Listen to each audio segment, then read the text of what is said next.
Анасы өзінің баласын тозаққа қия ма дейді. Отқа салуға шамасы жете ма дейді осындай мейіріммен. Жоқ, я Расулалла, жоқ, мүмкін емес ол. Анасы баласын қия алмайды. Алла оған сондай кең мейірімді берген.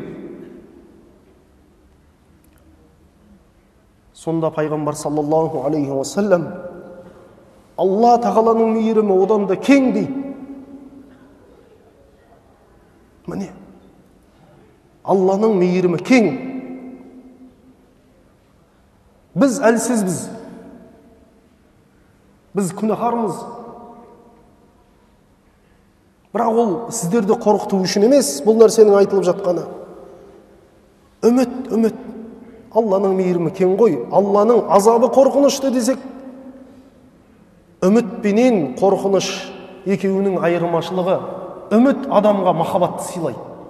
Үміт адамға сүйіспеншілікті сыйлайды. Үміт адамға сағынышты сыйлайды. Үміт адамды ынталандырады. Үмітпенен құлшылық еткеннен қорқынышпен құлшылық еткеннің айырмашылығы жер мен көктей. Қорқынышпен үміт еткен адам, қорқынышпенен құлшылық еткен немесе қорқынышпен тірлік еткен адам, ол уақытша ғана. Қорқып одан да шаршайсың. Үзіледі. Ал енді үміт болатын болса, ол тоқтамайды. Ол адамға іштей үлкен құлшыныс береді. Өзіңнен өзің тұрып, таң намазына тұрып кете бересің, себебі Алланың мейірімі күтіп тұр сені. Өзіңнен өзің күнделікті жасап жүрген әдеттен тыйыласың.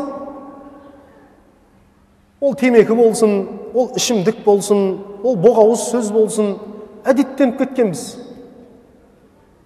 Мына жақта Алланың мейірімі тұр емес пе? Сол ұлы мейірімге жетуге менің барлық мүмкіншілігім бар ғой. Не ол мына өзіме зиян беріп жатыр, мына нәрсені тастайын. Керек емес бұл. Маған одан да ұлы нәрсе уәде беріліп тұрған кезінде